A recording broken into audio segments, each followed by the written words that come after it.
There's an old saying that the price of freedom is eternal vigilance, and there is some considerable truth to the axiom. In that sense, if you want to defend your freedom of speech, you've got to be perpetually aware to things that might erode it. Second thing that you need to be aware of is asymmetric strategies when individuals have to deal with large corporations, governments, monopolies, this sort of thing. And that can be eloquently summarized as, if you don't stand together, you'll get hung separately. In this fashion, I want to bring your attention to some of YouTube's recent actions.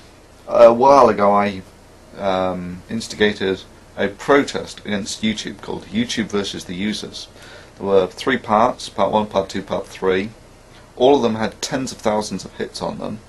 All of them were mirrored a couple of hundred times at least a piece.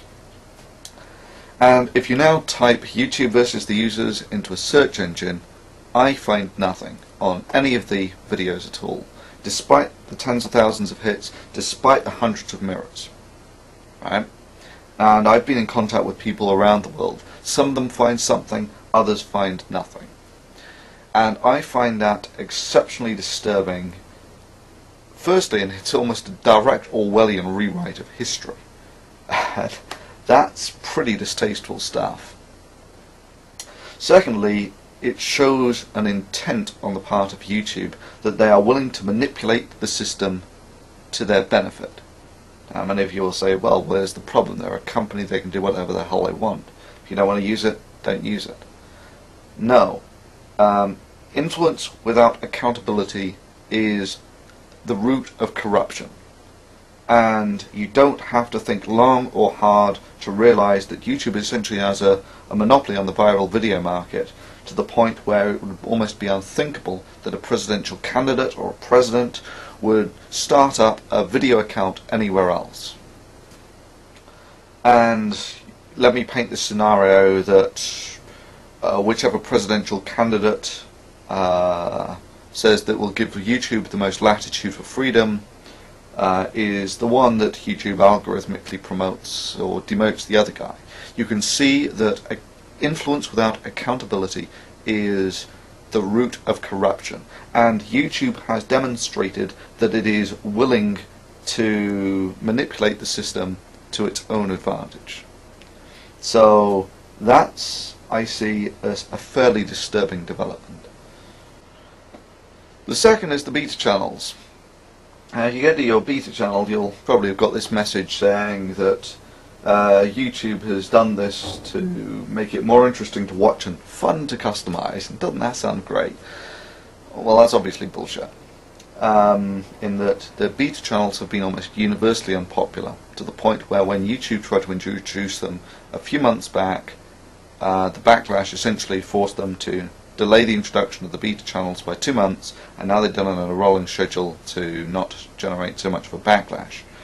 But again, the beta channels are still almost universally unpopular. So why would YouTube hoist something like this on their users?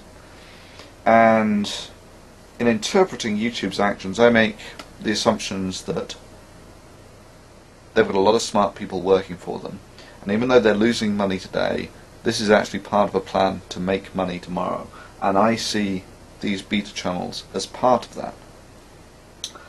Now, if you actually compare the old style channels to the new ones, the main difference you'll find is on the old style channels there was only one video you could watch on the channel page. Everything else took you away from the channel page, where you go into this sort of video, almost random distribution of videos that you can go to. And that's mostly how people navigated the system. That's what made it interesting, was this sort of random walk through viral media. If you now compare that to the beta channels, what you'll find is it's now almost impossible to leave the channel page. That virtually everything plays on the channel page. And you'll also notice that virtually all the ratings have gone. Right? Now you compare that to a commercial video distribution network. This one's Comedy Central. What you've got is you've got your video in the middle, you've got a load of links down the side to videos produced by the same content provider. And you'll also notice that this is similar as well, that if you want to post a comment on this, you actually have to click on a link, which is verbatim what you have on the YouTube beta channels. So the main reason that I see that YouTube has gone over from the old style channels to these beta channels is for the commercial content providers. If you like, the commercial content providers can produce a lot of traffic and produce a lot of money. So YouTube is obviously inclined to service this community more so than the bulk of what made up the body of YouTube previously. And obviously ratings in this sense don't really serve any benefit to commercial content providers, in that if they're actually putting out junk, they want people to watch it.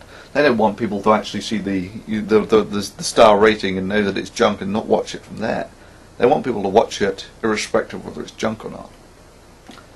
So this is the main reason that I think that YouTube has gone over to the beta channels, is it's turned what was a system where you essentially navigated randomly through the bulk, through media that was produced by the bulk of the people, YouTube, yeah? It was media produced by the people, and randomly navigating through that, it's now morphed into what is essentially a commercial video distribution network designed for people watching videos by a relatively small amount of people who produce commercial content. And in that sense, it's more a clone of the Comedy Central homepage.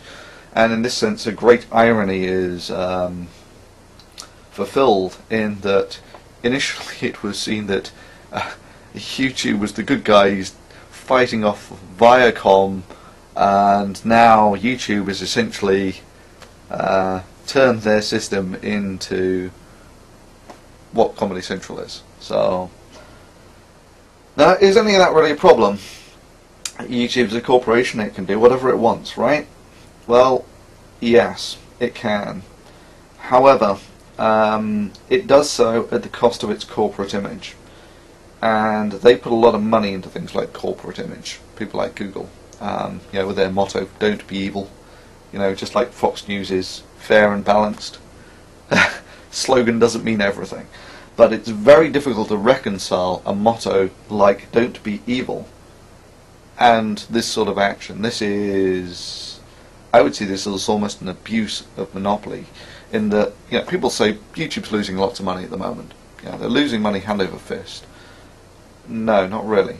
This is part of a plan to make money tomorrow, in that YouTube can take the loss from Google's funds to improve the system, maintain the servers, etc. Meanwhile, if someone is actually starting up a corporation that is going to compete with YouTube, and they want to produce the same service but make a profit today, they can't really effectively compete with someone like YouTube, who is doing the same thing but taking a loss. And what YouTube has essentially now done is built up a monopoly on the viral market.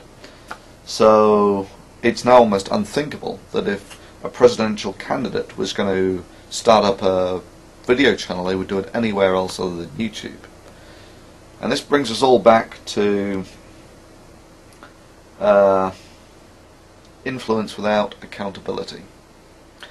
So, you know, the main reason I'm doing this is to let people like Google and YouTube know that there are vigilant eyes watching them who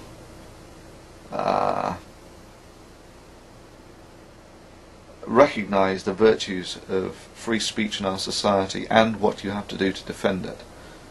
And in this sense, I hope this video rapidly propagates beyond the control of certainly YouTube, in that previously they initially deleted a video like this. They reinstated that video, but they've now sort of removed that portion of history from their search engines. So in many senses, having this propagate beyond YouTube's control is important.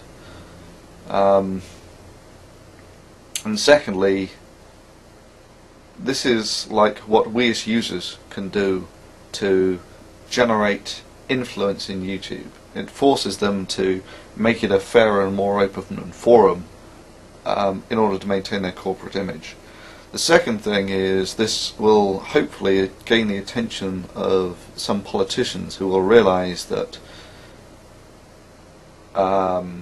having marshals like Google in charge of virtually the entire information on cyberspace is a dangerous precedent, and that if information that you put out doesn't appear in Google, to a large degree it doesn't exist in cyberspace. So there is a huge amount of influence that Google can have on things, and you're left with the problem of who watches the watchman. There needs to be some accountability there.